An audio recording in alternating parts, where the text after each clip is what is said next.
The hosts feel it would be a little unkind to present this podcast without just a word of friendly warning. We are about to unfold the story of Frankenstein, a man of science who sought to create a man after his own image without reckoning upon God. It is one of the strangest tales ever told. It deals with the two great mysteries of creation, life and death. I think it will thrill you. It may shock you. It might even horrify you. So if any of you feel that you do not care to subject your nerves to such a strain, now's your chance to. Well, we've warned you.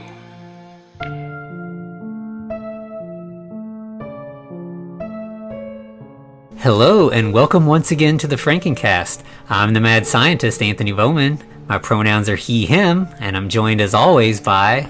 the pinecone bag that is Eric Velasquez. My pronouns are also he, him. And we're also joined by... the blue eyelight that never goes out, also known as the brag.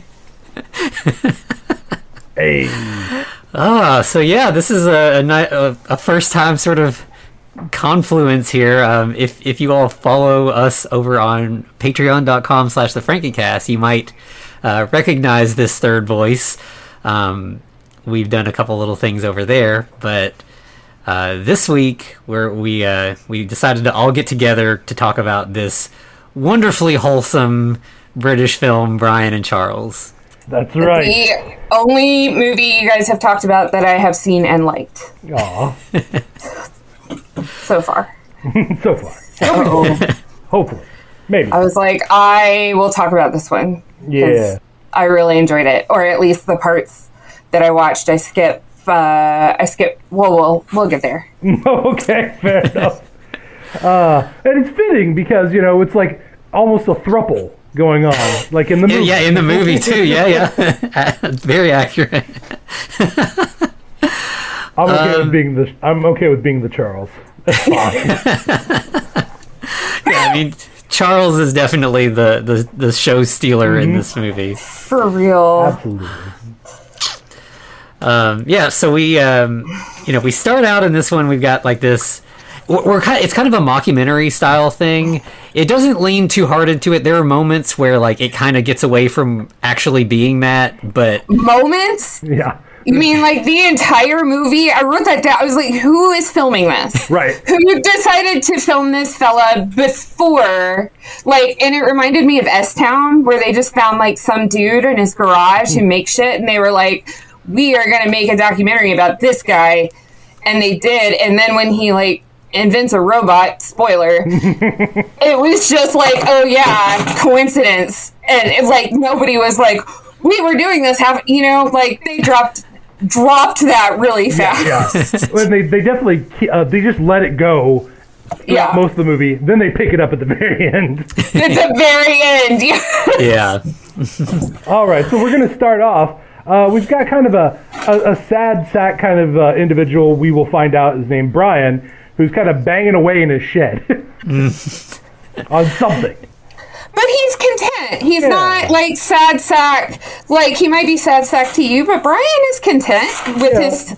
He lives in a simple little Welsh town, and he named his cottage and stuff. Like he's happy. He's happy-ish, and he's content. I'll go with happy-ish. I don't know if he's fully content, because there are moments when it's like, this is where I'd keep this thing for my friends if I had them. Yeah, I think he's a very lonely man who has like found a way to be content in his situation. Mm-hmm. But with the whole documentary thing, like he's very, very excited to have some people around. Right. He kind of gives them a tour of his house.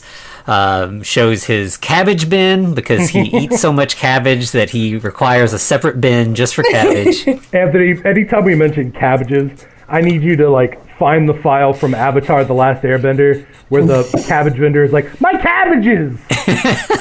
And throw that in there. My cabbages! Because we can have a whole ass Frankencast drinking game. Right? Oh, dear God, just don't this do that. episode. Don't do Every that. time you say cabbages, do a shot. Oh, we'd kill people. Good luck if you walk tomorrow. Yeah.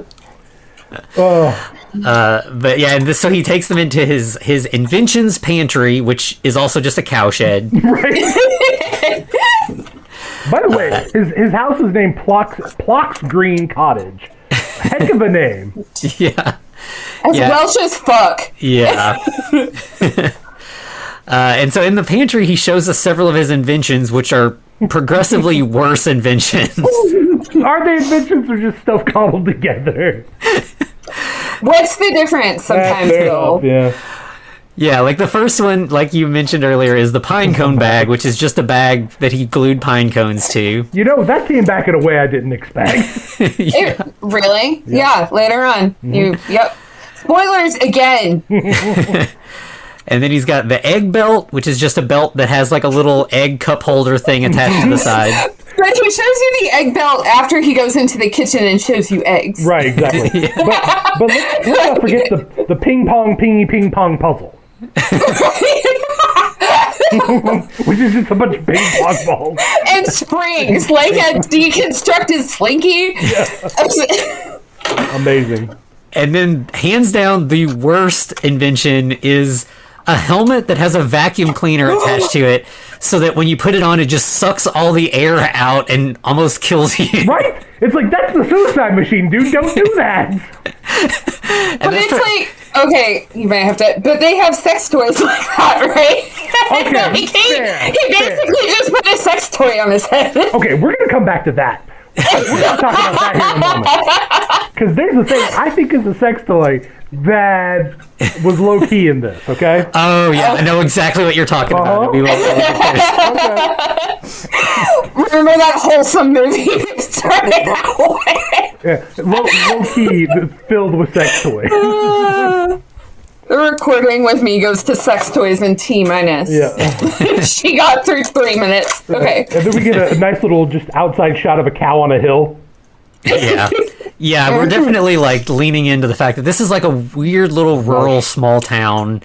And so then, you know, it's clear like he philosophizes about his inventions, you know, like it's clear that this is the meaning that he's found in his life. Like he's, you know, he's lonely, but he's happy when he's tinkering in the shed.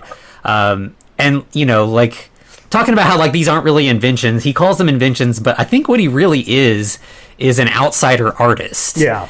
Like he's creating weird works of art that make him happy. If you look at it that way, this man's a genius in his own right. Like, yeah. I mean, because he even invents his flying cuckoo clock, which is a cuckoo clock strapped to a bike with a big fan engine or fan on the back. And some wings that I'm pretty sure are made out of cardboard. Yeah. Yes. And I love that his fire alarm is just honking. Mm-hmm.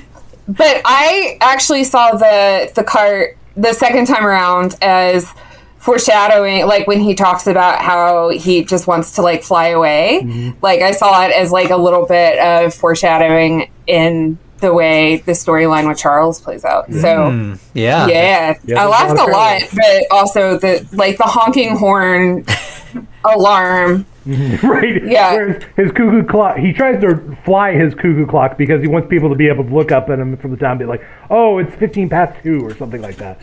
But he just gets down the road, the thing catches on fire, and he pulls out this just horn and honks at the crew to get him away from the starting wreckage. It's the few times the crew shows up. Right. Yeah, and he's like, it's on fire! It's on fire! Can't you see? Right. Can't you see it's on fire? Honk, honk, honk. And then it cuts to just like later on, he's being interviewed again, and he's just like, you know, sometimes the inventions don't work. That's fine. Like I got all kinds of stuff up in my brain. You know, it's just on to the next one. Like he's not defeated. Like he is just like, yeah, I tried that, didn't work. We'll try something else tomorrow. Mm-hmm. Yep. Just need to move on to the next one, right? Yeah, and then to kind of like see a little bit more about how this village he lives in works. We get this scene of him in like the little village market. We meet the lady who runs the market, June. Mm-hmm. So, pardon. Mm-hmm. You keep acting like this is a weird rural village. It's not, though. Right. Like, it's there. You and I have actually been to locations like this, that these are just like the standard ass old English town. Like, we stayed at one of those bed and breakfasts. This is just how those British towns are. Yeah, but like to people from like London or people from America, this is like, oh, these are these weird, quaint. I mean, even like we used to live in a small town in the mountains in Tennessee, and it was like this. Just small towns are weird by nature of everybody knowing each other and like. Yeah, fair. Can you edit that part out, please? No, I mean you're right. Like it's Nope, staying in. People are weird in small towns. That's what she said. Sorry. But yeah, so we meet June, and she's like this really sweet lady. What is the thing that he gets? Is it pudding cups? It looks like those little cups of cereal. Or like little graham crackers in those little cups.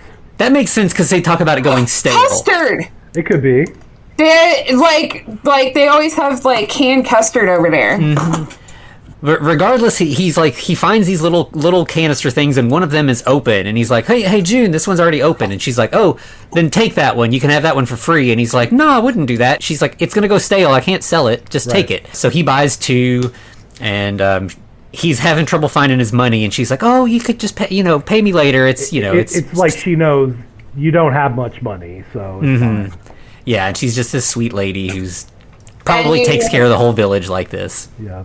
Like you can, like, June is trustworthy. That June is trustworthy. You immediately have sympathy for her. You realize she's an ally because she gave him. She's very sweet, but he does find his £1 and gives it to her. Yeah. Which also, like, just his charitable, like, you've seen his house. Mm-hmm. He doesn't have much. Right. And he still, like, finds that, and she offered to give it to him, but he cares enough about her that I thought that just that scene gave so much insight into his place in the town and his connections that he builds with people, and how much that came up later with Charles. Like that, I thought that really what built some groundwork for the emotional resonance that builds. Exactly. Yeah, I agree. It looks like something's on Brian's shoes now, though, as he's leaving. Yeah, and he's like, nope, those are just trawler nets for shoes. Right? Because you need that, you see. Obviously, June. Come on. Yeah. And like the face he makes when he says that is just, he's kind of like, oh, like it's like, I'm just being silly, like we'll see what happens. But, and I think that this movie is very distinctly British. Like something about the way that he responded to that, like it reminded me of kind of like the sort of surrealist humor of like the British Office or something.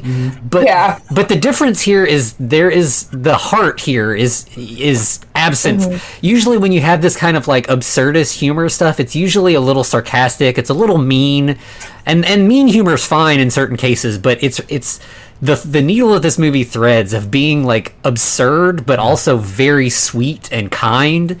That's got to be really tricky to do, and they nail it. Yeah, very, very much so. He heads home. He stops and digs through. There's like a trash pile by the side of the road that he digs through to see if he can, find some good invention stuff. Yeah, that's where the good stuff's hidden, right? Hey, okay now, Eric. No, I'm being serious. I have literally waited until midnight and walked through the neighborhood to old auctions where they threw everything out. Listen, I've piled all the trash bags in my car, and came home and sorted through the shit. I love trash. Listen, I was right there with him. I've done my fair bit of dumpster diving, The best gag in here is he's like, one time I was digging through a pile looking for metal, and I found a metal detector. Okay, this is where he pulls out this giant inflatable bouncy ball with two very weirdly solid prongs on the head. Very inflated. That's a from the ground. It's in great, like you said, it's in great shape. It is ready to play kickball. I guess. And it's just been sitting there unused. Maybe it's overly used. Who knows? Yeah, But you always look in the trash. It's where the good kickballs are. Yeah. One of the things he also finds is a mannequin head. He takes a shine to that head. Yeah, he's like, that's interesting. He takes that, and then, at home, he starts talking to the crew again, and he's like, I think I'm going to build a robot. that's, if you're an inventor, that's pretty much like the holy grail. You want to build a robot, and he thinks he's ready. Which, like, I feel like after the failure of the cuckoo clock, most inventors would like step back, but he's like, nah, I'm gonna build a robot now. Like, yeah. So then we kind of get a little bit of like a montage of him, kind of putting things together. I like how he has so he gets a dishwasher, which is really interesting, but he also has a book called How to Build Things. Makes sense. You need that as an inventor, right? It's a washing machine, right? Yeah. Okay. Yeah, washing machine. You're right. And so, yeah, he like digs through some parts. He like holds up some things. He's like, this could be a hand. He's got a glove. This could be a belly button. And it's just like some weird big cog that would be a very large, weird belly button. But right. And this could be his foot, which is just like a bent metal rod. Yeah. Yeah, and so, yeah, he's just kind of, like, chuckling to him. He's just like, yeah, I get ideas everywhere. Like, anything could be anything if you think about it long enough. And then we pretty much cut to, like, the next morning, and he's got a robot that's ready to go with mannequin head attached to the washing machine, wearing a sweater. Quick weird point. Okay, hang on. So he held the thing up and he was like, this could be a foot. But Charles has, like, 2 whole-ass prosthetic legs from the down. So where did those come from? Like, was Duke he just had 2 prosthetic legs that he forgot about, maybe? Or did he find them? And if so, where did he find them so quickly? Right. In such a small town? I just have some questions about how we went from this metal rod could be a foot to like fucking Oscar Pistorius legs. Okay. Or also, did he pull a Rocket Raccoon and just steal somebody's prosthetic legs? Correct. And where did he find said individual on such short notice in a Welsh town? Yeah. Have some questions. The arms are basically like just dryer tube things, right? Aren't they? Yeah. Yes. Yeah, with good classic gloves at the end. Yeah. And so, yeah, he's like, all right, we're going to activate. And he, like, flips the switch and nothing happens. But something very important happens in that little kitchen. You're introduced to Mr. Williams, who is his mouse, who is his Igor. Right. He also eats his cheese. He eats his cheese. Yep. Once he like, flips the little switch, like, I think it's on Charles's neck, or... Not Charles, on the robot's neck. You gave away the plot. Spoilers! God, you guys are awful. But yeah, nothing happens. He tries it a couple times, and he's just like, okay, fine, moving on to the next thing. Like, he's this one, he seems a little more defeated than he was about the clock, but he's still just like, it's fine. He goes upstairs. He literally he starts saying, that's life, isn't it? One door closes, another door opens. Then, another door closes, another door opens. And it's like, it comes to the point where he's like, well, I guess in the end, all the doors are going to close for good. It's like doors open and close. It just happens. Yeah. He's definitely used to failure and like just ready to kind of move on. And then we get another scene of him down in the town, and he bumps into a woman on the street named Hazel. Yeah, it seems like they like each other a little bit, but they're both so awkward they can't express that. Yeah. Or they're so British/Welsh that they also can't communicate that. Yeah, it's definitely a little bit of column A, a little column B there. Like, it kind of gets to the point where he's just like, I'm very busy, bye now, because he just doesn't know what else to say. One thing that they do mention is they talk about the bonfire. This town has a big bonfire every year, and it's coming up. Yeah, it'd be cool if that had something to do with the plot later on, right? Right. Okay, cool. All right, but yeah, we also have a storm rolling in. It'd be cool if that had something to do with the plot later, right? Yeah, so, if our Frankenstein connections weren't obvious, there's this huge lightning storm. Okay, question about... Okay, so Mary Shelley invented horror, correct? Yeah. Right? Horror and sci-fi. Were people scared of thunderstorms before? Oh, absolutely. Okay, but they had not been incorporated into horror then, right? Like, did she lay the groundwork for storms being harbingers of, like, dark things coming? That's a good idea, actually. Yeah, I don't. I mean, I'm sure, like, with the sound and the like damage that they do, people Sound and Fury. Right. Yeah, definitely. Well, I mean, the origin of something called the Wild Hunt. You know, Yeah. Odin hunting spirits. That was supposed to be the thunderstorm, right? That Right, was okay. the pounding of the Sleipnir's hooves or whatever. yeah, and Thor. Yeah. But so was it the same kind of fear? Yes, is there this whole other underlying fear that we have as a society that Mary Shelley just created? Like a pretty arbitrary fear that runs through everybody that thunderstorms are associated with horror in some way, and that there's a different kind of fear there than just what would have been there in the year before she wrote the book. It could, yeah, because I mean, there's the part where Victor sees a tree struck by lightning, and he says, I never saw anything so utterly destroyed, and that sort of becomes like the catalyst for, I think galvanism was already a thing, like the idea of electricity, creating or having an effect on life, but yeah, Mary Shelley definitely combined those things.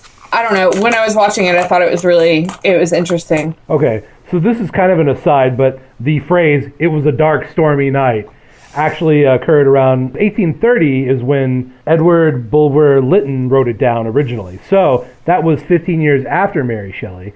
So it could be that she put that into the zeitgeist. Okay. Yeah. Interesting. That's exactly the phrase I was thinking, Eric. Thank you. That she yes, embedded that into us. Yeah, that makes sense. And, in addition to it being a scary thing, like, it's definitely also, it's a energizing thing, which, when he gets home, he sees light in the house and someone moving. Something's going on in that cow shed, right? Yeah, and he's like, "Did you see that?" to the crew, and then we get like this movie is, it's not a scary movie, it's not a horror movie, but for a little bit here, we do kind of get a horror scene. Like, he's running through the house, he's scared, he's talking about his heart's racing because there's an intruder in his house and he doesn't know what's going on. Right. But then he runs outside, and there in the garden is his robot standing there holding a cabbage. I love that. Take a shot. Yep, there you go. And he's like, "Put the cabbage down." And the robot is like frozen in place, and then just the cabbage falls out of his hand onto the ground. Yeah. He's like, "Come on, we're getting inside. We're getting inside the house." And he's pulling this robot inside of his house. Yeah. With no questions asked, though. He's not like, what the fuck is happening? Who is this? I don't know why there is the machine that I built is in my house with a cabbage at the moment. Like, it's just, this is normal. I have to take care of this the same way I would have to take care of my dog shitting on the carpet. Right, exactly. He definitely does talk to the robot like a pet. Like the way he's like, it's the way you talk to a dog that you're trying to calm down and get away from like another, if like a dog's fighting and stuff, you're like, "Get back, calm down, it's okay, boy," and like, then when he gets him in the house, he starts like whistling Silent Night to kind of calm him down. No, it's Rockabye Baby. No, it's Silent Night. Is it Silent Night? Okay, well, I don't know a lot about Jesus. No, because I thought the same thing, and I'm like, no, wait. Because, yeah, there's that whole part with, I don't want to, basically, all is calm, all is bright. Just the cadence of the song. Yeah, okay. They do have a similar melody to start with, so that would make sense, but... Yeah. I was thinking the Rockabye Baby just really, like, signaled their relationship. Well, Yeah. But, like, yeah. Silent Night, I guess Silent Night does too, but still, it was, yeah. Well, I don't know, I just think that's his go-to, like- is whistling Silent Night. Yes. That tracks for that dude. You know that guy. Mm-hmm. He tried to join the a cappella group in elementary school, but Just didn't could happen. only whistle Silent Night. Couldn't make it. Yeah, and so I think like after he calms the robot down, they just kind of fall asleep together, or he falls asleep, and then when he wakes up in the morning, the robot is kind of like wandering around his house. Can I just say that I think the real storyline here should be Brian's incredible tailoring skills? Right? Like, dude made a great grandpa cardigan that fits That a big? washing machine. Like, I was looking at that. I was legitimately looking at how he constructed the sweaters and the shirts. Like Charles's whole wardrobe. That needs to be recognized, I feel like. Washing machine sized pants. Yeah. Yes. So when he sees the robot standing there, like he starts talking to him, and suddenly the robot starts talking back. So like the night before, he's just kind of in a panicky state and he doesn't respond, but now he just starts listing everything in the house basically, and it's like plant pot, wall, ceiling. I don't know what that is. And he's just like he says plant pot so many times that it's just fun. Plant pot, Yeah. plant pot, plant pot. Reading the dictionary all night. yeah.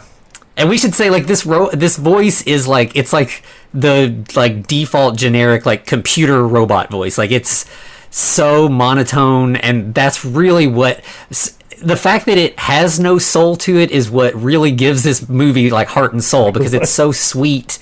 The that sort of like contrast between like what he's saying and the way he sounds is what really sells it. Yeah. He says I read the dictionary while you were snoozing.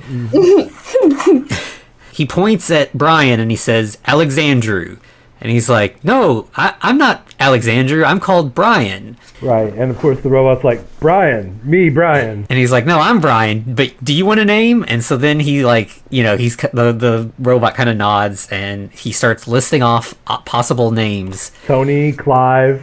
So Tony, the thing about the name Tony and his reaction to it, I lost my shit laughing. Yeah. Because Anthony, would you like to tell the story? Uh-oh. Yeah, I'm, Tony is obviously the nickname to Anthony, and I don't like it. I never have. And when I was a kid, no one ever called me. I didn't know that it was the nickname for Anthony. Everyone just always called me Anthony. And like in like the last day of school in kindergarten, we were doing like, they were giving out certificates for good grades and, perfect attendance and all that. And they, like, the principal's calling all the kids' names off, and then he calls Tony Bowman. And I didn't get up, because that's not me. I was just, like, waiting for Tony Bowman, whoever that was, to get up, and he didn't. And the principal was like, he had perfect attendance, and he's not here today. And he just, like, moves on. And then, like, my mom was all upset when I got home. She's like, where are all your certificates? You're supposed to get all this stuff. And she calls the school all upset. And, we finally figure out what had happened. But, like, yeah, so I didn't like Tony before. And then from then on, I've just had an antagonistic relationship. So. Damn you, Tony. the reflex, his, like, gut reaction to the name was just very, I was like, oh, shit. I get that. Yeah. Yeah, his head, like, squinches down in his body when he says it, like, yeah. Turned into a turtle, like, absolutely not. Well, he also doesn't like Clyde very much either, so I can understand that. Yeah, and then he says Charles, and he's just Charles, and he's like, oh, okay, you like Charles? And he's like, yes, I am Charles Petrescu. Right, he gives himself a Romanian last name. And at some point later, we do see a book on his shelf that the author's last name is Petrescu, is where he got it from. But yeah, it's funny that and then from then on, like every time he's always, I am Charles Petrescu. Like, so he says that, and then like he kind of holds his hand out, and Brian like grabs it, and they like shake hands, and he's like, I'm Charles Petrescu, I'm your friend. Yeah. And like you can just see Brian like, I've never had a friend. Like, right. I made a friend. Like, I literally made a friend. And he's like, I'm your friend too. And it's like, such a sweet moment. Like, it's just, and, again, going back to like, this being a Frankenstein story, like, this is the moment that we have always wanted. Like, here is our Victor Frankenstein and our monster connecting right away and being friends. Yeah. That's funny. I noted, like, when our Patreon episode where we talked about like creator versus creation, we talked about that the happy ending essentially would be the doctor or like the creator coming to like meeting the creation where they are and recognizing you know, like their human qualities, and we've never seen that. And I think that's kind of why I did like this one so much, is it is like a Frankenstein story with that equality, you know, it's a story of equality, and I think that's what's really cool about this one. Yeah, because most of the other Frankenstein movies we've seen, the closest we've come is to they would be really good friends if these other events didn't happen that caused them to become antagonistic, versus the original where he's just like, I created this monster, fuck this thing, I'm out. Yeah. For me, one of the ultimate takeaways is acceptance, you know, and like acceptance of yourself, acceptance of things you make. I know we're jumping ahead like a whole lot, but just as far as like, this is what we've always wanted in a Frankenstein movie, the takeaway is not horror. It's not scary. It's not, don't fuck with things, you know, and it was like where I feel like Frankenstein is like kind of a what is that story? You know, there's that word, the story. Cautionary tale. Is that what Thank you, cautionary tale. There we go. Yay, yay.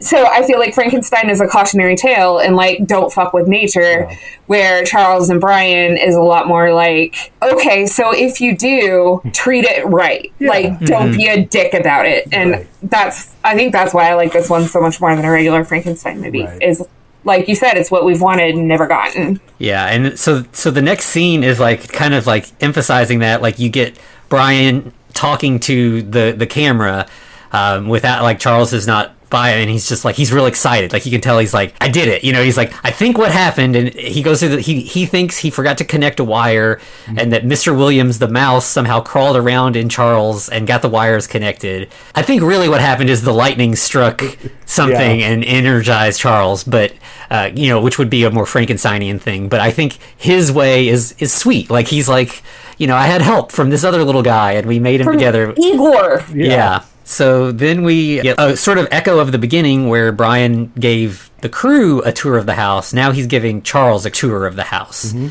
takes him into the kitchen. Yeah, and he tries to show Charles everything, but Charles is like, oh, that's that, and that's that. He already knows everything.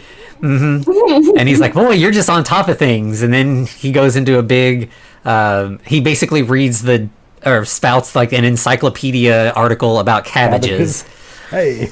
So they definitely share a love for cabbages, which is nice. Have something in common right away. Right. And I do like how we cut to a brief scene where Brian is sitting beside Charles, and he's like, you know, I was going to scrap you tomorrow if you didn't work. And Charles was kind of like, what?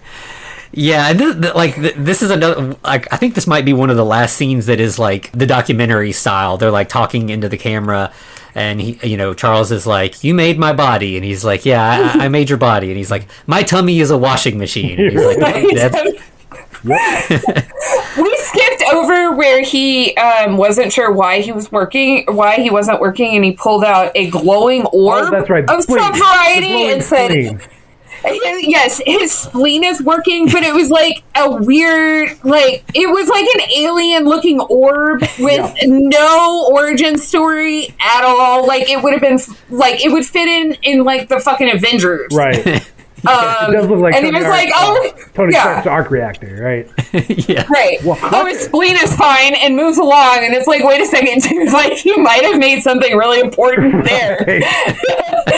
What we didn't see was that Brian found a piece of alien technology that fell from the Battle of New York, and then he plugged it into Brian. That's what made it work. But he was just real hype about that mouse. Yeah. But yeah, there's just, I mean, like, this little dual interview scene, like, you really see that, like, Charles is a child in, like, a really sweet way, and Brian is, like, a father to him already. Like, they're, you know, like, my tummy is a washing machine, yep, you know, your tummy's a washing machine. It sounds like that's a conversation that a kid and a parent would have. Yeah, it's very sweet. Yeah, Charles is already wanting to go swim, right? Yeah, and he's like, well, maybe not, we shouldn't get into that just yet. That's. But I feel like that's our first real hint that, like, Charles wants something different. Like, I think, is that when he talks about going to the mountains or something, or is that later on? I think here is where he's like, hey, does the world stop at the tree? Yes. Like, no. And he's like, no, the world's so much bigger. It goes way beyond that. It's a big, perilous world. Right. I think that's where Charles is like, I want to see this big, perilous world. Yeah, this whole part really kind of cements all that, because then the next thing that happens is like a murder of crows like erupts out of this tree, and it kind of scares Charles for a second, and Brian's like, it's okay, it's just crows, they're just flying, that's what they do. And then Charles is like, can birds go wherever they want? Can they do whatever they want to do? Brian is kind of like shocked by that, and he's like, I never really thought about it, but yeah, I guess they can do whatever they want. And like you can see all these things are all kind of like setting in motion that Charles is like, I want to be able to do what I want to do. Like, I don't want to be an automaton. I don't want to be a robot that just, follows orders. Like, I want to be my own thing. I want to have choices. I want to see beyond the tree, Right. He's already kind of developing this independence and this curiosity, which feels like a Frankenstein monster thing, like he's an independent creature separate from his creator. Right. The other thing that's interesting about this, and this might be a much broader conversation, at the beginning, as Brian is creating Charles, he talks about AI and has a conversation with the crew where he asks, he mispronounces it and stuff, and it's very funny. But, so, I was also trying to watch this from, an AI movie perspective, and it's really weird if you watch it that way. It just, if you think about it kind of like Ex Machina and that moment at the park where you realize as the world is bigger, I feel like that is kind of the moment of where AI starts to understand sentient, not where it necessarily becomes sentient, but where it where it lays that groundwork. So yeah, it was kind of trying to piece those milestones together that go with AI movies as well as Frankenstein movies, was because there's such an overlap there anyway. But yeah. AI, especially now, because it freaks me the fuck out. That's fair. But yeah, so Brian wants to go inside, but Charles doesn't, until Brian offers Charles a cabbage. Come on, we'll have some cabbages. Yeah, so he's excited about that. Cabbages are the key. And then we get another little bit where, Brian talks to the camera and says, I have to keep him safe. I have to keep him at home. I don't know what the world will do if they see him. Especially, I have a neighbor who is, so we meet this, or we don't really meet him, but we kind of learn about this neighbor, Eddie, who's just the village criminal, basically. Right. Well, is his last name Tommyson? I think so, yeah. Right. I just wrote him down as Proud Boy McHamface. And you're not wrong. The more he came on screen, the more pig, Proud Boy, white nationalist, really, because do you know that dude smells like old ham? You know he does. He smells like old ham, leather boots, and stinky feet. Separate, not leather boots with stinky feet in them. Two distinct, separate smells. Combining. And that is his family. Yeah, no. Or that is him, and then yeah. Yeah, no, they are definitely the redneck family. Yeah, we see a little bit of they steal stuff from the neighborhood. They stole one of Brian's lawn gnomes. Yeah, they're trouble. It's a whole family of just like you said, they're the rednecks. They're the meth family that's gonna steal the copper from your air conditioner. Mm-hmm. Some catalytic converters went missing. yeah, exactly. Yeah. And so then we get later that night, Brian is trimming Charles's eyebrows. True love. They've gotten a little tufty wufty. How do they grow? Okay, I did have a question about this even before this scene. But what the fuck is Charles's hair made of? Because it looks real. It doesn't look like dryer lint. So if anyone has a suggestion of what that might be, I'm just curious of where these Charles parts came from. Because the mannequin head did not have hair, so the hair was added. Correct. And the other eye, the blue eye, originally. We don't really get any answers about the blue eye. You skipped. So, what's this? I forget when this was, but he tries to get Charles to go to bed. Mm-hmm. Oh, that's actually this next scene. Oh, sorry. No, okay. Yeah, that's right where we are. Go ahead. So they go to bed, and they wish each other sweet dreams. Yeah, they're laying there in the dark, except Brian's got the one glowing blue light eye, as he said, or Charles does. Brian's like, "Hey, can you shut off your blue eye light?" And he's like, I cannot shut off my blue eye light, thank you. Right. Honestly, though, I thought this was almost saying that Charles was afraid of the dark, which that would have been great, but I don't think they go there. I kind of because Brian's kind of surprised. He's like, "You can't," which like Right. I made you. Like I would, he should know. And Charles is like, "Nope, I can't." And he's like, "Okay." Right. And so then they just lay there. And then we have something here that like pays off in a way that like I think is really important to like the central theme of this movie. We get this shot outside the house, and you just hear Charles saying, "I am sleeping. I am sleeping. I am sleeping." And we'll come back to that a little later. That is what I tell myself when I am trying to sleep, when I have insomnia. I was like, oh, dude, I feel that. The other thing, there was the shot when they pulled out, there was just the blue light in the Right. the bedroom, the rest of the window, and it was kind of an echo of when he saw Charles first in the house Yeah. with the white light downstairs, and I thought it was kind of a neat like callback, like metaphor. Yeah, then we like it's the next day. Brian needs to go to town to pick up some things, and Charles is like, "Oh, this is my chance to like see past the tree. I want to go to town." Brian's like, "No, you're not ready. You can't go to town." And he's like, "Okay, well, can I play in the garden while you're gone?" And he's like, "No, you need to stay in the house." And he's like, "Well, I think I left something in the garden, so I might go out in the garden." And Brian's like, you're being cheeky. Wait a second. And this is kind of our first indication of like Charles moving into like almost an adolescent phase Exactly. of his existence, where he starts really challenging his creator. Right. Yeah, Yes. and it's in a very like I said, adolescent way, but it's still kind of along those Frankenstein lines. Yeah, he's of, pushing his boundaries. correct. Exactly. Yeah. Yeah. Then we see in town that what Brian's gone to do is he's got to do a plumbing job for Hazel's mom, Winnie. Her name's Winnie. Winnie. Okay. Yes. And she is terrible. Like She's awful. and Also she's- terrible for fucking birds as pets. Like, if someone tells you they have a pet parrot, unless it's a super smart one, Alex, who like not our friend Alex, but the parrot Alex who like talks a lot or knows all the words, Yeah. like that. That's the only acceptable bird pet. But yeah, Hazel's like really excited to show Brian her parrot, but Winnie is like, he doesn't care about your bird. He needs to get to work. Right. Nobody cares about your fucking bird. But you can see like Hazel's kind of crushed. Like clearly her mom. This is why Hazel is awkward, is because her mom just crushes her at every turn. She just has not had a chance to be her own person. She's been stuck with her mom her entire life. Right. Because she is interested in what Brian's doing. She even asks him, hey, what is that weird thing you've got attached to your plunger? And he's like, oh, yeah, this is my, what do you call it? Here's a plunger refresher. It's just like a bottle, a canteen on a plunger. Yeah. Attached to the plunger. Yeah. He's like, it's full of peach and pear cordial. Want a sip? And my question was like, who is that possibly made for? Nobody. Like, I know he did it, but like, who would be spending that much time plumbing? No. Like, with the plunger, not just plumbing, but like, Real talk, if I'm plumbing, I'm not putting anything in my mouth. well, correct. Right. Yeah, and like that was really close to the actual plunging part.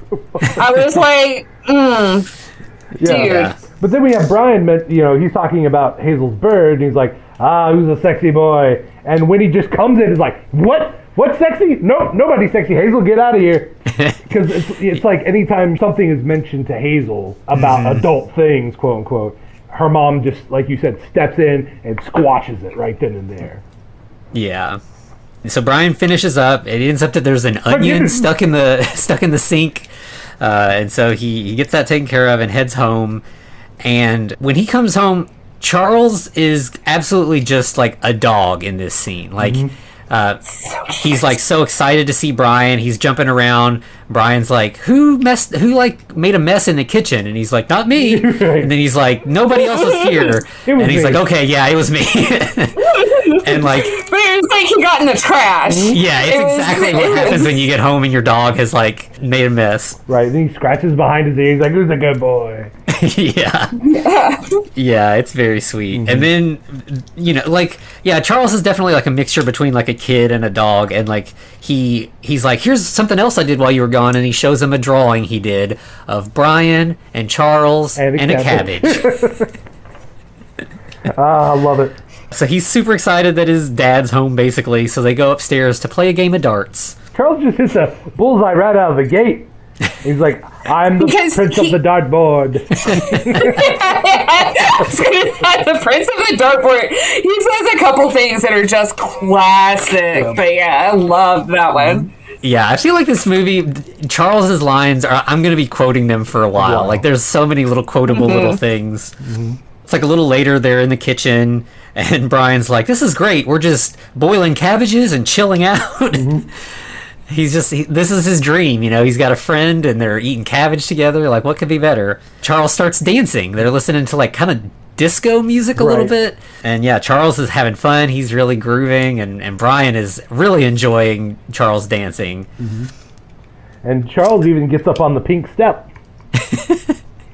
It's like a little step stool, but they exclusively call it the pink step. Because then Charles falls off of it, and he's like, I fell off the pink step and had an accident. So I actually thought this was a super important scene because Charles is dancing, and when he gets on the step, so like Brian is like, dance for me. Then Charles gets on the step and he gets really excited and he's like, dance for Brian. And I think that was one of the like very rare moments where Brian had sort of this ownership control. Yeah. Like where he felt like he had control over his creation, and then Charles falling kind of like reignited that paternal instinct in him. Well, yeah. And like the movie seems like a battle sort of between his instinct as just an inventor and his like before they go to town, there's this scene where he looks at some sheep really longingly, like a grown sheep and a small sheep, and I think it's sort of like this. Like I know you said he doesn't have friends, but I think he wanted a family and he wanted a kid, and like I think they sort of laid the groundwork for that. And Charles. That's why I thought Rockabye Baby made a lot of It sense. does. Yeah, 100%. Because I think that was, more than the role of a friend, I think Charles fulfilled Yeah, it's a the son, role basically. of a son. And I think that is like the one moment where Brian lost control of that, or lost that sight until Charles fell and hurt himself and You know snapped what? back into that. You know what Silent Night has over Rockabye Baby? Jesus. Wow. It's a song about a virgin Roger. making a baby. Yeah. Oh, well. Hey. Holy infant, or virgin mother and child, holy infant. Like that's They're mild, yeah. because, Yeah. I mean, Brian is probably a virgin. Yeah. Let's be honest. Yeah.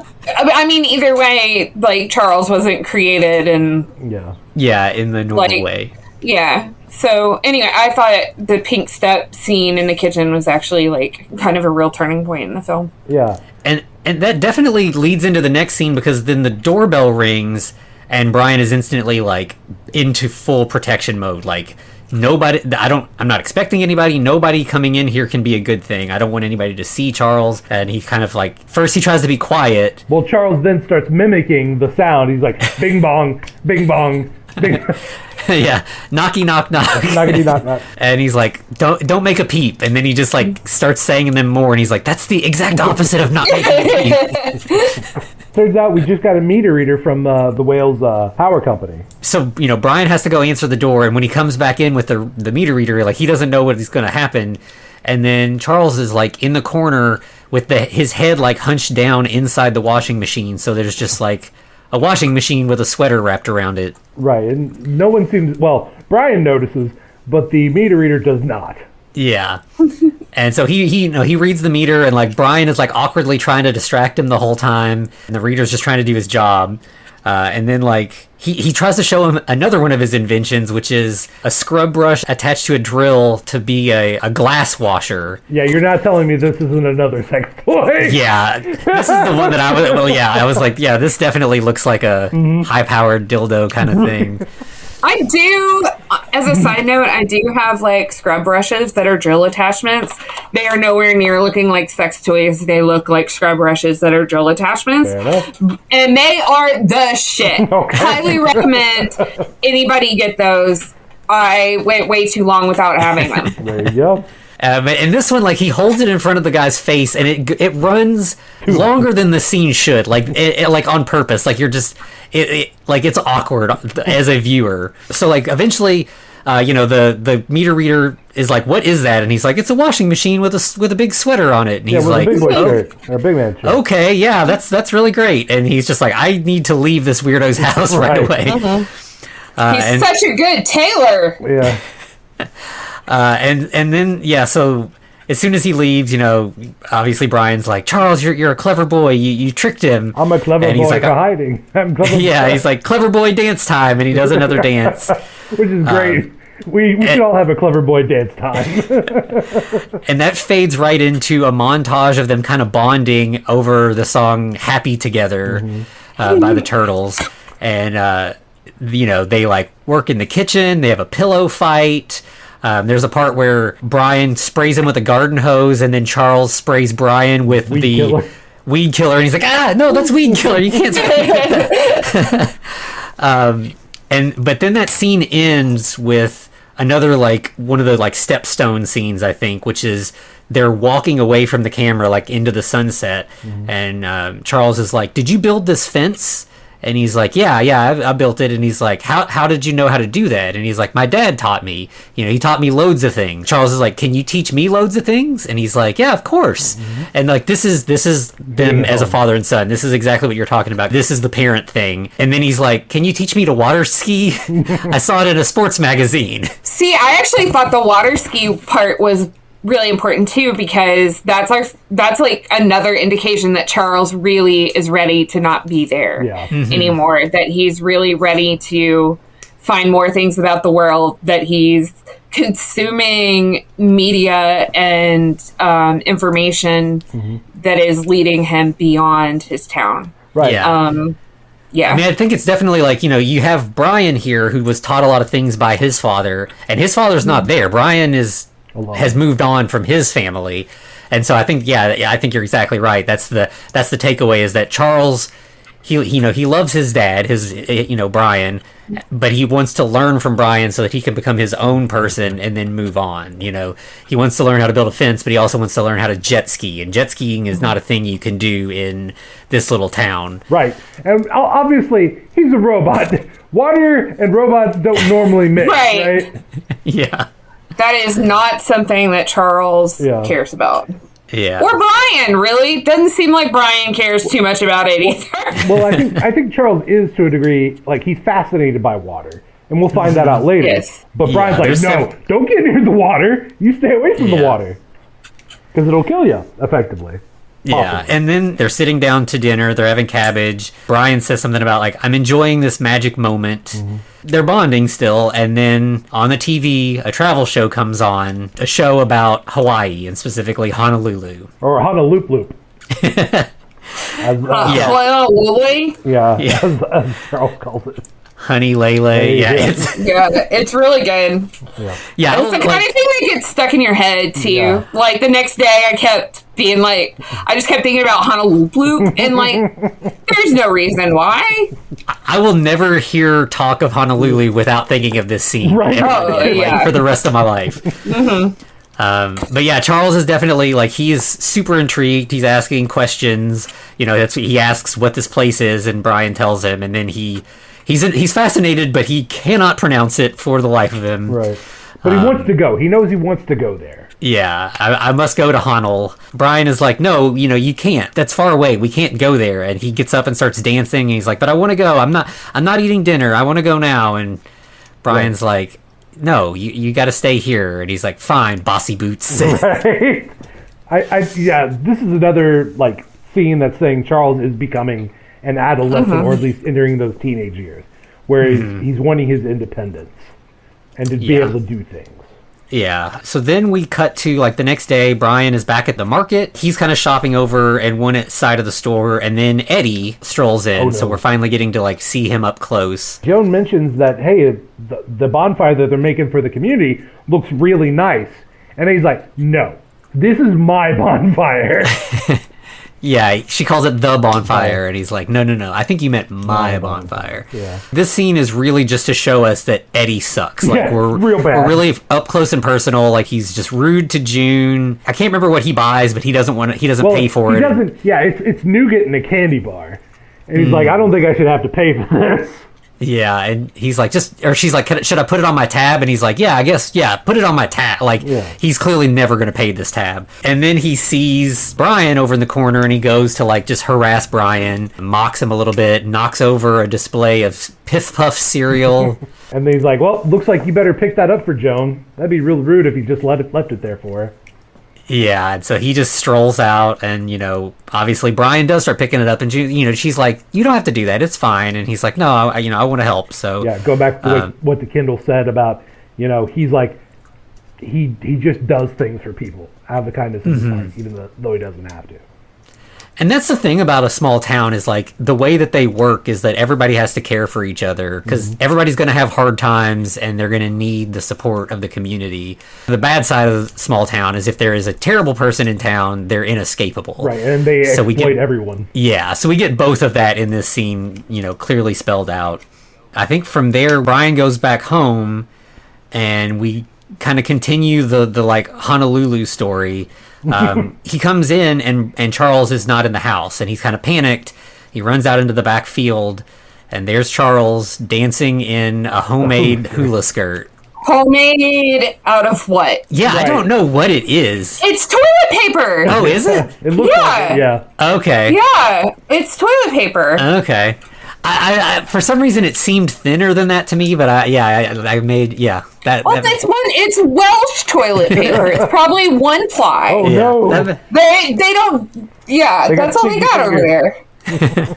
that makes sense. That's a good. And so Brian's like, "What are you doing?" And he's like, "I'm gonna walk to Honolulu," like because he's like headed just walking out of the field, and he's like, "I want to dance on the beach," right. And Brian's like, you can't, like, it's not, the world's not ready for you, like you're not going to be safe, which is a very like parental moment. Yeah. It's the dual thing of that he's like, I don't know that you'd be safe, and then he's also like, but wouldn't you miss me? Right, yeah. So there's that, parents, they do want to protect their kids, but there's also that instinct to like, I want to keep my kid. I want them to be with me. Like, right. I don't want them to go out into the world. I want to keep this relationship. You want them to be there, not that you're keeping them there. Yeah.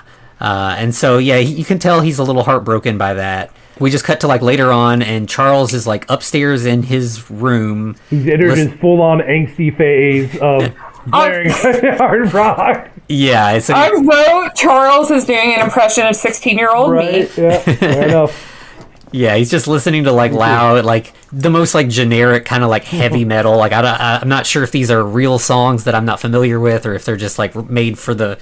There's one later that sounds like Rage Against the Machine, kind of, but is not. Right. Which is the best. If that had been Rage Against the Machine on the Robot movie, like, that would have been just the best. Right. Yeah. Worth all the money, Jim Archer. You should have done that. This is just anger against the robot, not Rage Against the Machine. Right.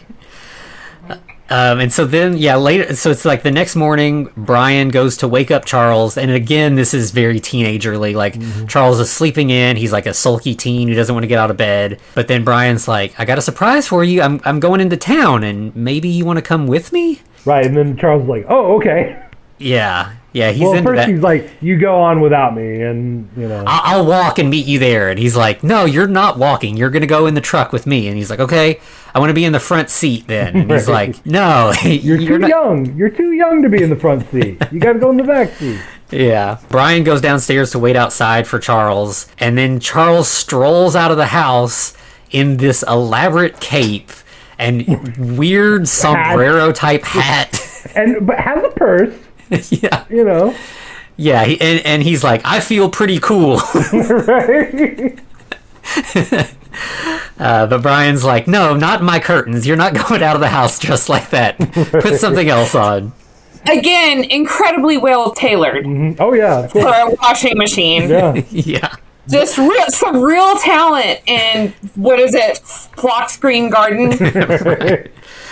So Charles goes back inside, and then he comes out in his normal sweater and everything. But With he's a deerstalker cap. yeah, he's got like the Sherlock Holmes deerstalker, and he's ready to. They continue to argue about whether he's going to be in the front seat or the back. Like, and he keeps saying, "You're too young. You're too young." Right. Like he's applying the toddler rules to again a washing machine with a mannequin head. Like, Yeah. when's he going to be old enough to Right. ride up front? Yeah. And Charles, he keeps saying, like, I want to be up front. And he's like, stop saying front. And then he just goes, front, front, front, front, front. And then it just immediately cuts to them writing, and Charles is in the front. And then Charles has been like, all right, so I'm going to need a few things. I'm going to need a map of the world and some soap. Why do you need some soap? Yeah. Yeah, he wants the map of the world for his wall, so obviously he's going to be, like, dreaming about travel. That makes perfect sense. Soap makes a lot less sense. And then he also wants some cotton socks. And Brian seems very like he's kind of like laughing at that. It's the kind of thing like if you were taking your kid to the store and they were like, you know, I need a briefcase or something, you'd be like, oh, those kids, you know, like it's like you don't really need that, but it's cute that you think you do. Right. But Brian's like, you know, I really just got to run in and get in, do some things. We'll get those other stuff later. Yeah, we're going to go say hello and go to the swimming pool, right? And Brian's like, no, there's no swimming pool. What about the airport? We're going to the airport, right? No, there's no airport. The zoo? No, there's a kennel. We could go see some dogs. Yeah.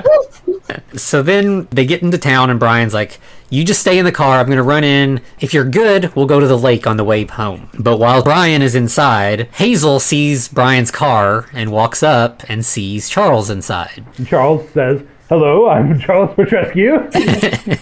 I'm Charles Petrescu. Yeah, and she's like, I'm Hazel, and she's delighted. Like, this is a robot. Like, she's impressed, you know, and she obviously she cares about Brian, and she's like, wow, you know, he's really done something amazing here. Right. And then Brian walks up and he's like, please don't tell anyone. Like, he's panicked, you know. As much as he cares about Hazel, his first thought, he cares more about Charles, you know. He wants to make sure Charles is safe. As a good single father should, probably. Yeah. Or even a non-single father. Yeah, you know, oh, yeah. Yeah. Then I think Charles is like, we're going to the lake. You should come with us. And Brian's like, oh, she wouldn't want to do that. She's too busy. Charles is like, you should ask her. You should ask her if she wants to come to the lake with us. She's standing right here, right there, too. Exactly. Like, that's what's important. This is not like a conversation between the two of them. Hazel is hanging out right next to them. And yeah, so Brian's like, well, would you want to go to the lake? And she's like, yeah, of course, sure. So, you know, Charles is an excellent wingman. I was just going to say that. Yep, Charles gets the Wingman of the Year award for sure. Because definitely Brian and Hazel would have just crushed on each other forever and never made a done it. move if Charles hadn't done this. But when they get to the lake, Brian is definitely paying way more attention to Hazel than he is Charles. Oh yeah, like they're walking ahead, they're chatting, they're having a great time. Charles is definitely doing like look at me, Dad, like I'm gonna play in the. He's like, I'm gonna step in the lake, and he's like, hang on, Hazel, and he runs back there, and he's like, you can't get in the lake, don't. He's like, I want to see what's on the other side. I'm gonna swim across. Which again just keeps hammering home, like he wants to see more of the world, he wants to explore. You know, I think, you know, a lake is just a pond, and across the pond is America, where Hawaii is. So. We're definitely like hammering that home. And then we get like Hazel asking Brian, like, how did you do this? Like, where did you learn to do this? And he's like, I just have ideas, and I just, I start at the beginning and use my imagination and just see where it goes. Yeah. And yeah, she's pretty impressed by that. And so then I think a little later he drops Hazel off at home. He's like, you should go to the lake more. And yeah, she's like, okay. And then he's like, I mean, like we should go to the lake together more. Like, I had fun. I would like to do that again with you. And she's like, yeah, and then runs inside because she's also awkward and nervous. But as Brian and as Brian's driving home, they get stopped by what looks like a tractor kind of broke down in the middle of the road. And we've got two interesting looking people like on a playground that are just eyeballing Charles and Brian. Those they look familiar. You think they're related to that Eddie guy? Yeah, these are Eddie's like punk teen daughters, and like Brian is panicking. Like, you can see, like, he is just in, like, sheer terror at what these girls are going to do. Right.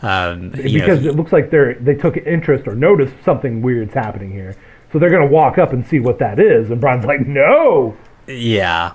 And, like, thankfully at the last second, the tractor starts going. And, like, Brian takes off. He is ready to get away from them. Mm-hmm. So then it's, like, later on at home. And we got Brian. He's on the phone with Hazel.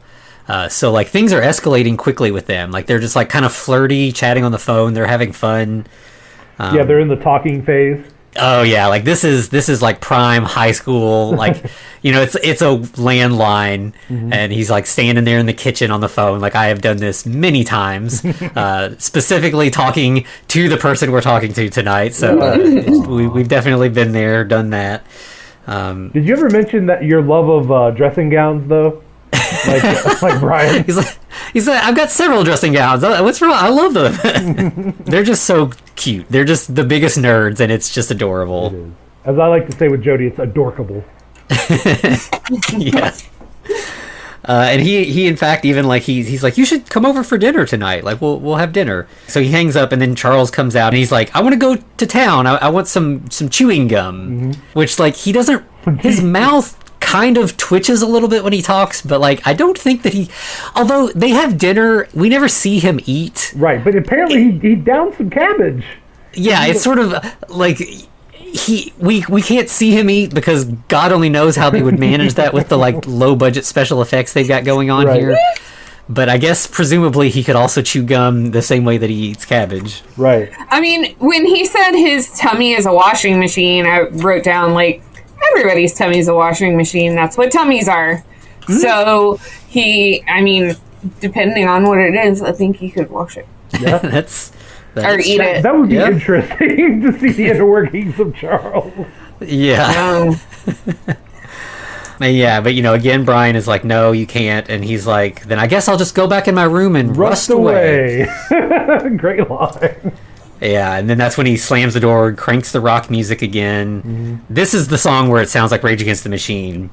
Right. Very poetic. But yeah, Charles calls everything boring, including Brian. And that hurts Brian. Yeah, I mean, and that's again part of, like you start to separate from your parents, and suddenly like your parents aren't cool. Like the things that, like when you're a kid, just whatever your parents like, you just like because it's what's around. But then suddenly you start getting your own opinions, and you're like, my parents' music is lame. I want to listen to heavy metal or punk music or whatever.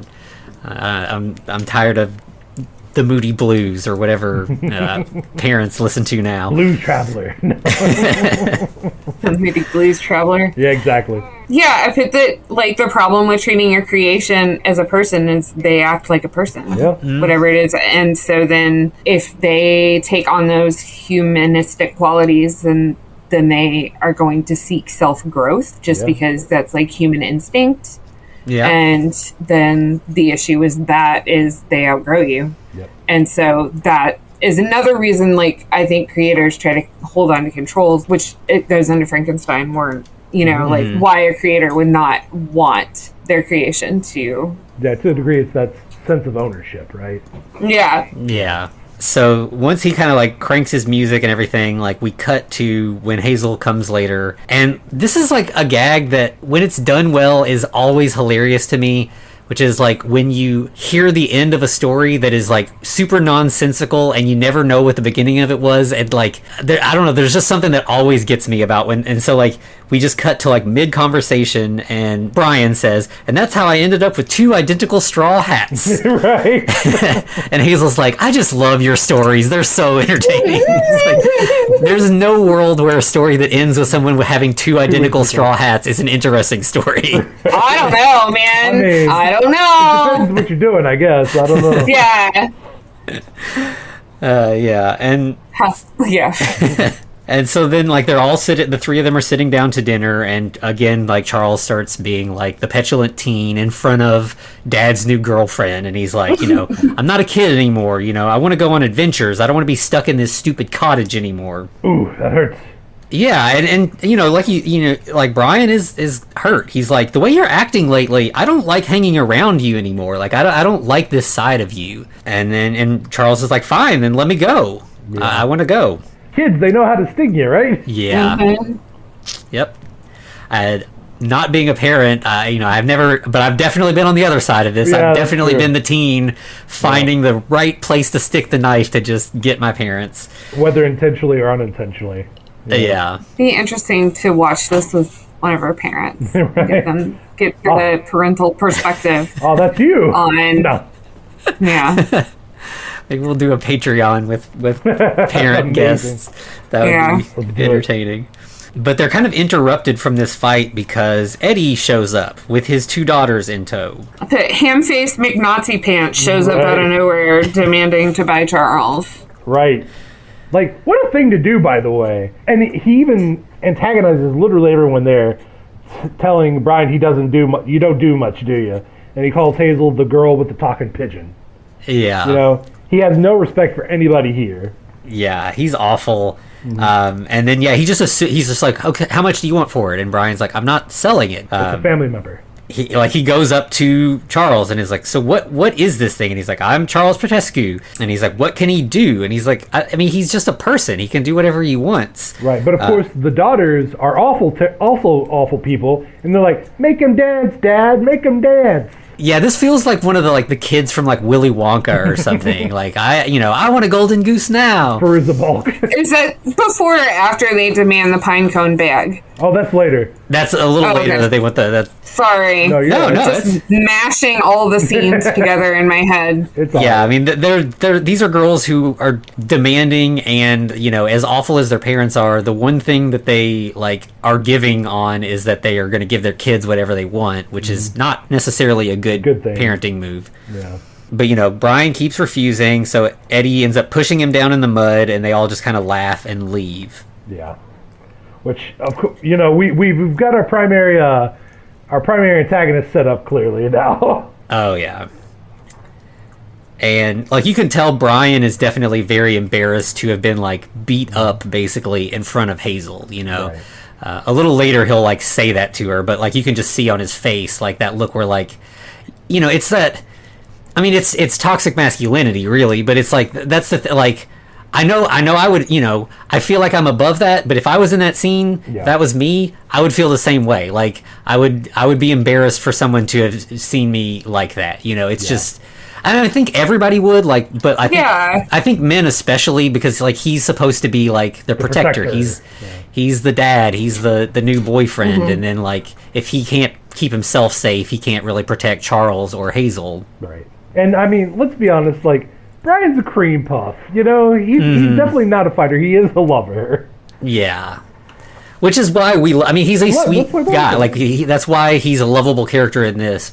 Obviously we hate Eddie and we love Brian, and that's the reason. And so then we cut to that night. Brian is just sitting up, he can't sleep because he's so frustrated about what happened. But Charles is trying to sleep, and He's doing he's a saying, good job because okay, yeah. yeah, he's saying, I'm dreaming, I'm dreaming, I'm dreaming. So again, that this continues this sort of escalation. Earlier he was sleeping, but now he's his own person. He has dreams. He's not just sleeping. Your computer can go to sleep, but your computer doesn't dream. People dream. He might dream of electric sheep. But yeah, when he said I'm dreaming, it got touched me. That was a really powerful moment.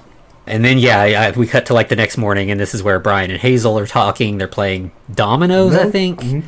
And he's like, I was so embarrassed in front of you, and she's just like, no, you don't need to be embarrassed. He's like, I could have whacked him on the schnozzle, but I didn't, because I don't believe Whacking that people on the whacking schnozzle. people on the schnozzle is the solution to the world's problems. And it's yes, that's why we love you, Brian. Right. Because you know that that's not the solution. But of course, Winnie is awful, so she just starts knocking on the door, and then Hazel's like, Mom wants us to be quiet. and he's like, what? Excuse me? What was that? I related to that so hard. Yeah. I've done that. But then, there's nothing important on the other end, so the person's just the candy is old or something, there's no Yeah, I don't know why anybody would say that. I have 2 straw hats, but like you have to ask them to repeat themselves 18 times. And she keeps, it's like she keeps telling him to be quiet, and he keeps being like, honestly, I don't know what you're saying. And he just keeps saying it louder, and it's just, it's just poor Hazel. Well, they decide they're going to do something about it, and they're going back to Brian's house to have some privacy. Yeah, they don't have to be quiet at Brian's, so they go over there, and when they get there, his front door is broken. Whoa. They start running through the house, frantic. They can't find Charles, and Brian is panicked. And again, this is a moment where, like, I think Dad overpowers boyfriend, because he runs down the stairs, and, like, Hazel's in his way, and he's like, get out of my way! And it's, like, the only, like, kind of aggressive moment from Brian, because he's like, I gotta find Charles. Right. But, of course, Charles is gone, and he's like, I shouldn't have left him alone. I'm an idiot. It's the parenting thing. Like, you worry about what's going to happen to your kids when they're by themselves, and this is the parent's worst nightmare. Yep. Well, they do go driving looking for Charles, and they do find him. It turns out that he is, in fact, at Eddie's, currently being beat on by the girls with some sticks, just smacking him. Yeah, like, it looks like a scene of, like, animal abuse. Like, he's, like, dragging something. Yeah. He's, like, doing farm work while they just, like, whip him, basically. Right. And, like, that's a bad look. Yeah, this whole section is difficult. This is, I ducked out at Pinecone when they asked for the Pinecone bag. And then I'm out for a while. I just completely... Yeah. And nope. Holler at me at like the 122 mark. Yeah, I mean, because that's like what we keep saying. Like, this is what we want for the creature and his creation. And so when it's kind of taken away, and when they're hurt, when there's like pain there, it's painful. Like it is hard to watch because it's everything we want taken away from us. Right. Well, yeah, and even to bring a point home, like Kendall said, like he goes into Eddie's compound, or his property, and the wife of Eddie, Pam, is like, well, the girls are like, hey, we like that Pinecone bag, can you make us one? Like, the entitlement there is so crazy that, hey, you have this Pinecone bag, we want that, you make that for us. Yeah, there's no talk of money being exchanged for the Pinecone bag. And Brian's like, it's really simple. Like, it's just a bag that I like glued pine. And she's like, I didn't ask how you made it. I don't care. Just make them bags. Like, we don't need to continue this discussion. You're just going to do what I say. Yeah. It's like Linda Perry, who seemed to have her wardrobe was the entire 1996 Goodwill. But Brian's like, okay, yeah, fine. I'll make him some bags. But where's Eddie? I need to talk to Eddie. And they're like, he's over by the cows. And he's like, where? I've never been here. Where are the cows? And she's like, go that way. You'll see a big thing that's shit's coming out of one end and the other end saying, I'm a cow. Right. Which, that's kind of funny. I mean. Yeah, that was a pretty good.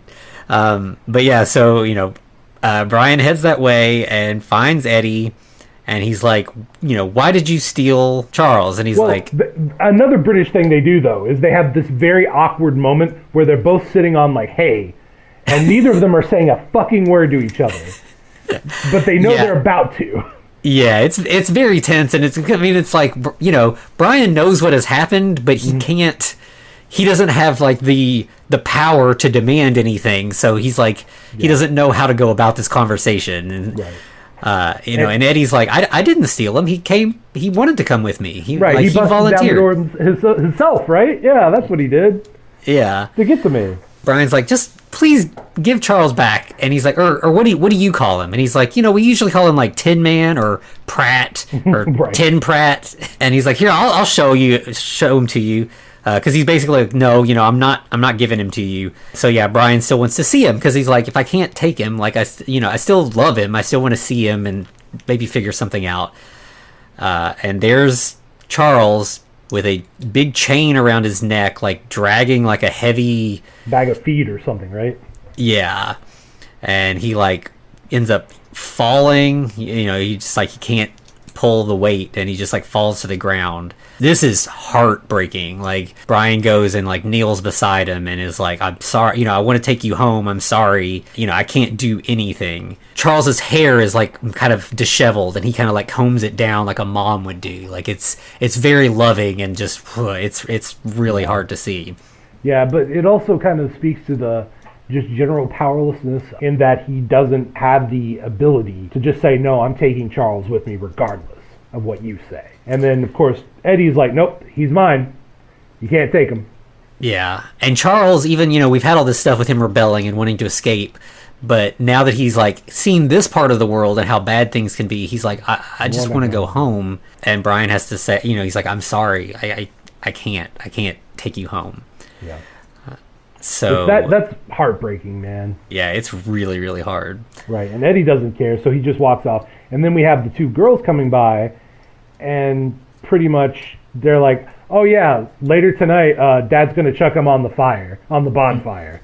Yeah. Shit. Yeah, they're just, it's like they don't even want him. They don't have any desire to keep him, but they just want to take him, they just want to hurt Brian. From someone else. Yeah. And so that hits the nail on the head of all these characters. They want what other people have and just disregard everything else, right? Mm-hmm. Yeah, exactly. It's like, earlier on, Brian says that they stole his lawn gnome, and it's like, why? They don't want a lawn gnome. They have no use for a lawn gnome. They don't care. Mm-hmm. They didn't want him to have it. It made him happy, so they wanted to take it away from him. Yeah. God, it sounds so American of them. Yeah, well, yeah, fair enough. Yeah, they definitely do feel like the most American characters in this, unfortunately. Right. They're Texans. Salt-cured Gavin McGinnis down there calling himself Tex. Yeah, it's rough. Yeah. So then, we cut to just like later that night, Brian's at home, and Hazel is trying to comfort him. He's heartbroken. He's lost his son, his creation, like everything that he's proud of. There's nothing he can do. And Hazel's like, I don't think you're giving yourself enough credit. Like, Eddie might be stronger than you, but you can do things that Eddie can't do. Right. Brian's like, you have a particular set of skills to go rescue your taken child. Yes. Yep. Yeah, that's exactly right. But Brian's like, but I don't know how to start. And she's like, well, start at the beginning and then use your imagination and go from there. Yeah. And he's like, wait a second, I said that to you. And she's like, yeah, I know. That's why I said it back to you. Like, that was what I meant. And so then we end up in like another montage where they start working on various inventions to try to like figure out a plan to rescue Charles. Yeah. Somehow cabbages figure into this. Because of course they do. Of course cabbages are in this. What do you mean somehow? Yeah, exactly. And so then we just cut to like that night at the bonfire. Eddie's bonfire. Because yes. The sign says so. Right. And like Brian is just like shaking with nerves. He's so nervous. Hazel kind of trying to calm him down. She's like, it's going to be okay. And he's like, I'm not worried about me. I don't give a hoot what Eddie does to me. And she's like, well, I give a hoot about you. And he's like, I give a hoot about you too. Right. Which is like the most nerdy, awkward way for a couple to tell each other that they love each other. Right. Well, and then she even kisses him, and he's like, that was very nice. Yeah. He says, that's a lovely feeling. Thank you. He gives it like a real-time Yelp review. Right, exactly. Which further emphasizes that currently Brian is a virgin. But it's very sweet. And then we see Eddie appear carrying Charles over his shoulders. And, he throws him up on top of this pile of trash, the big bonfire pile. Carrying a washing machine over his impressive. shoulders. Yeah, like he ain't shit. Right. Like he's auditioning for that ESPN contest, strongman contest that nobody watches unless it's the only thing on. That's what he was auditioning or unless for. they're into powerlifting. Right. Or it's like at a sports bar and they're drunk. Yeah. Yeah, but so he obviously pours some gas on the thing and lights it up, and it's instantly fire and smoke and everything. And Brian uses the smoke as a distraction. Well, first he has to get some toffee apples. I mean, you really got to I get some forgot toffee about apples. Like, she runs interference for Eddie. Like, just toffee apples. And he's like, I don't want no toffee apples. What? And she's like, yeah, but there's a couple different flavors. We got this kind of, and he's like, no, I am not interested in the toffee apples. I've got somewhere to be. But yeah, he climbs up like the back of the bonfire and is able to get Charles without being burned, and without Eddie or the family seeing him. Yeah, they even get him loaded up into their little truck.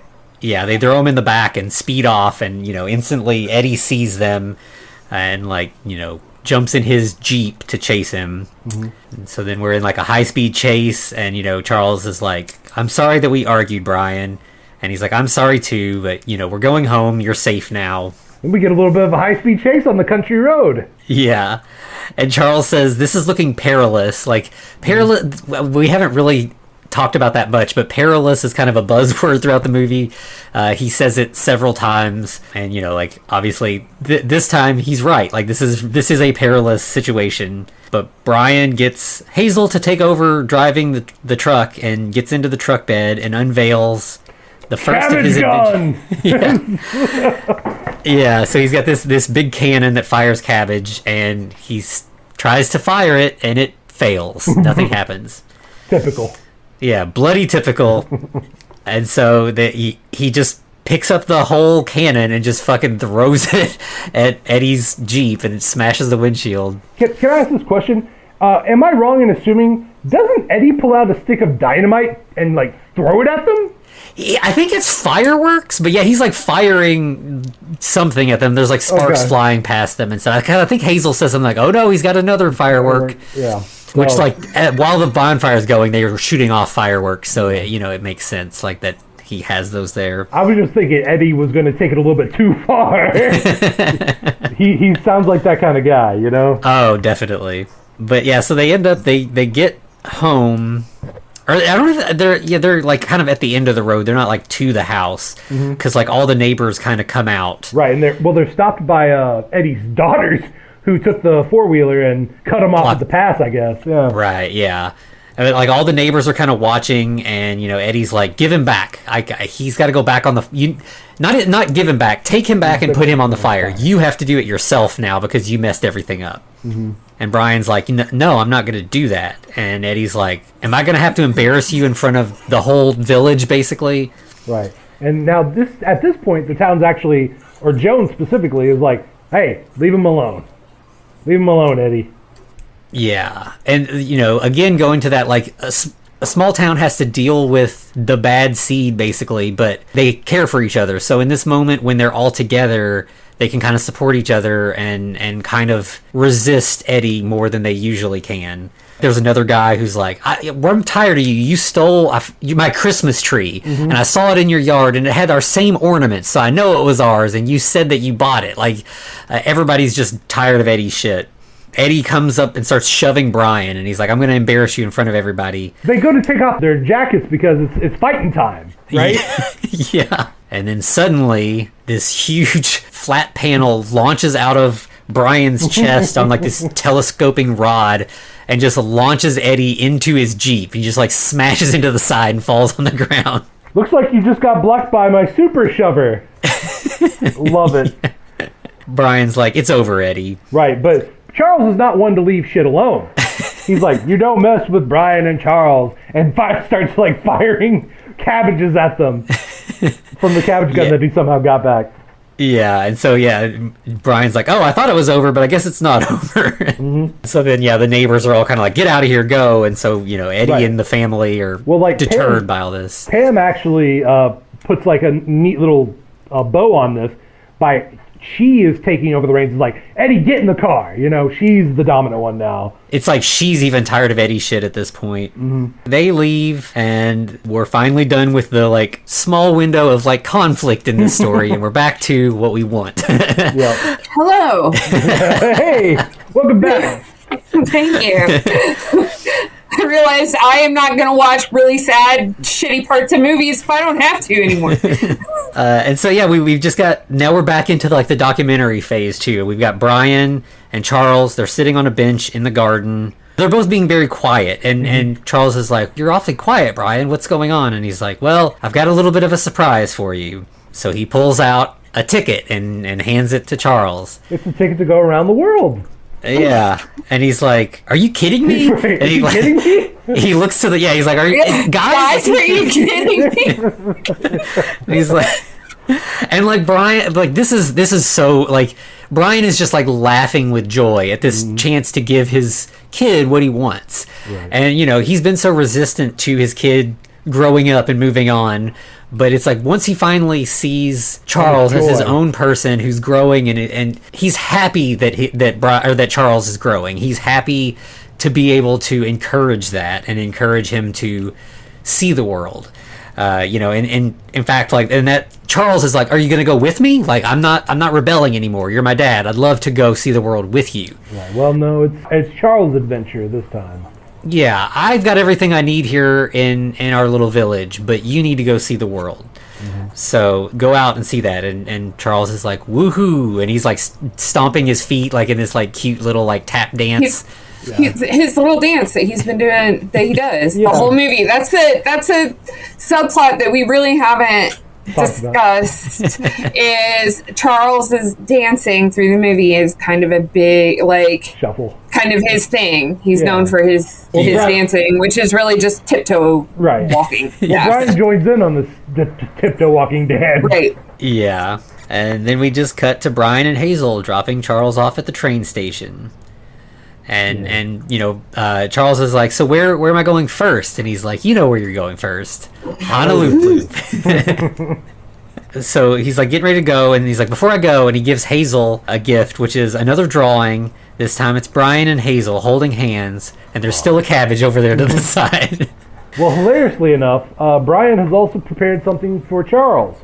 He's given him some money, and there's a Savoy cabbage in his bag. A travel cabbage, if you will. Yeah. The mobile cabbage. And yeah, this whole it's very like sending your kid away to college. He like straightens Charles's tie, and Charles is like, "I'll be fine. I'll miss you, but I'll be okay." And he's like, "I'll miss you too." And they like hug, and they're crying. And then as he gets into the train, Hazel and Brian both yelled for him to send them a postcard, and the train rolls away. Right. Well, see, here's the thing, though. This isn't over yet. I mean, the credits are rolling, sure. We get some pictures of Charles going through his adventure, but we end it on the Charles rap. As every good movie must end with a rap song over the credits. About the movie you just watched. And it's Charles with his robot voice rapping over this, like, really tinny little rap beat. It's wonderful. It starts around, like, the credits are long. Or not long, but it goes through the regular credits and then part of, like, the scrolling credits. So it starts around 129 mark, in case anybody's, I've flown on so many planes, I feel like I have wings. Right. The Charles Hotesky rap. Yeah. I thought that now Charles can create his own life. Yeah. And the best thing you could do as a creator is pass on to your creation the sense of responsibility and empathy that comes with creating, and let them go create their own thing. Like, as a creator, there's nothing more important that you can create than someone else's ability to create in a healthy way. And I thought that's what developed with Charles that was really special, that I haven't seen in like a Frankenstein-y movie before. Yeah. Like, you definitely get a sense, all the Polaroids that we see at the first part of the credits of, it's like Charles in front of the pyramids and the Leaning Tower of Pisa, and ultimately the last one is him with two hula girls on either side of him. But like, these are things he has sent to Brian, and I feel like it's pretty safe to assume that Charles will go back and see Brian. Like, he has not completely left his dad. He's probably going to keep traveling the world because it's what he loves. But he also loves his dad, and like, that's the thing. You let your kid go out into the world, and they're not going to abandon you if they feel like they have the freedom to do what they want. They will want to be part of your life. Yeah, I think it really highlights like both kids' desire for space and a parent's resistance to it, but also the way that can be balanced and pay off. Yeah. And that by allowing that space, that's how you come closer together. Mm-hmm. I don't know. I really like this. I really like this one. Yeah, it's good. Like we keep saying, like, this is the creator creation story that everybody, like, you know, when we talk to Tim Kirk, you know, he was like talking about that the thing that draws him to Frankenstein stories is the parent story. Mm-hmm. And like, this is that parent story that you really want. Yeah. It's a beautiful movie. Like, there are multiple moments in this movie that, like, I got very choked up. Like, it's so sweet. It's just got such a big heart. And it is not at all a movie, like, he wanted to watch it and it was on and I was like, fine. By the way, it was on Peacock and now it's not anymore. Like, it disappeared. You might be able to find it on Peacock, but I tried to rewatch it today and we weren't able to find it streaming anymore, which was really weird. But it's not at all a movie I would have liked or thought I would have liked at all. But I do think it's a really special movie because it does, like you said, it is that happy ending. It is what you want to see. It's not like Ex Machina where you walk away terrified for the future and just really overthinking AI and the singularity. And it's not like Frankenstein where you walk away thinking like, you know, how easy could it really be to combine body parts, which maybe other people didn't actually think about when they walked away. So that might have just been me. But turning this one off and just thinking like, cool, everybody was content. And that never fucking happens in anything anymore. Yeah. Except like Great British Bake Off. So hooray. Yeah. Listen, hooray for Brian and Charles. Listen, I've seen the Mexican food episode of that show. No one walks away happy there.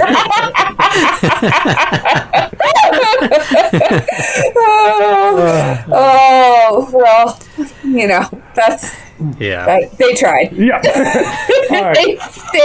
they tried. Fair enough. Do we got anything else to say? Yeah, I mean, I can't recommend this enough. It's sweet, it's funny, and like it has like a weird sense of humor that like usually like we said earlier, like usually you can't do this and still have a lot of heart, but they it's a beautiful movie. This but is yeah, like the marshmallow version of was not Vultures. Flight of the Conchords. Yes, it's like the marshmallow version of Flight of the Conchords. I can see that kind of. Yeah, there is a similar kind of tone of the humor in this for sure. Here's what I will say about the movie directed by Jim Archer. Is he really hit the bullseye. He is the true prince of the dartboard. There you go. Yeah, I love it. You've been hanging on to that this whole time, haven't you? Yeah. Look. I don't know how we managed to talk about spent 2 hours talking about an hour and a half movie. All right, Kendall, now you have to do the clever boy dance. I always do. I am doing the clever boy dance right now. All right. Well, yeah. If that's everything, I know you don't have social media. Do you have anything that you would like to promote or share with the audience? I have a really cool dog. Mm-hmm. The end. They do. Yep. Mm-hmm. Yep. We have several dogs, but only one of them is really cool. Right. I mean, it's true. Listen, one's skittish and afraid of me, so I can't call it cool. That's my cool one. That's the cool one. All right, there's disagreement in this house now. Okay. Fair enough. No, I have nothing to shill. I have nothing to share with the world. So Damn it. I have no social media. Social media blackout. Fair enough. For me. But you can follow the Frankencast on at the the tags that they have. Yep, at the Frankencast on Twitter and Instagram, also Tumblr and Hive and Mastodon that we don't use as much, but if those ever become like the main thing, we've got stuff set up there. Right. You can email us, thefrankencast@gmail.com.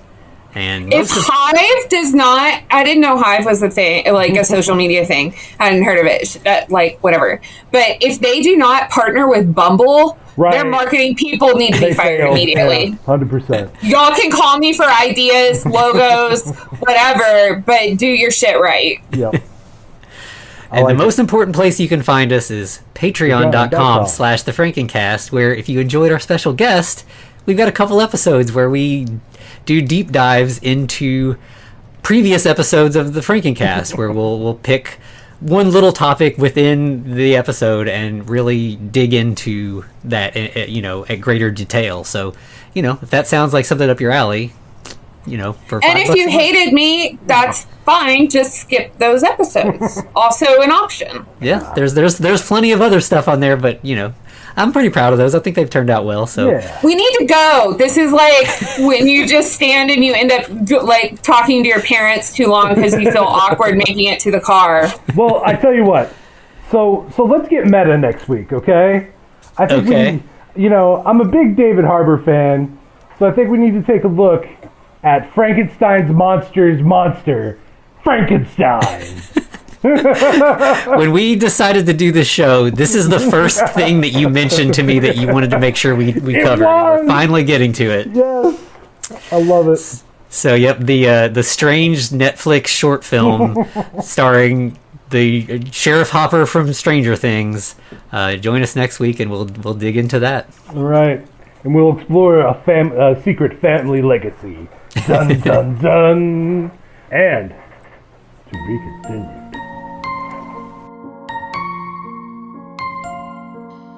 Looks like you survived another episode.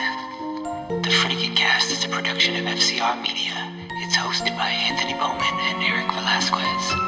Follow us on Twitter at The Frankencast, or send us a letter at thefrankencast@gmail.com. Our cover art is by Amanda Keller. You can find her at Keller Illustrations on Instagram. Our theme music is by Vivek Abhishek. Thanks for listening.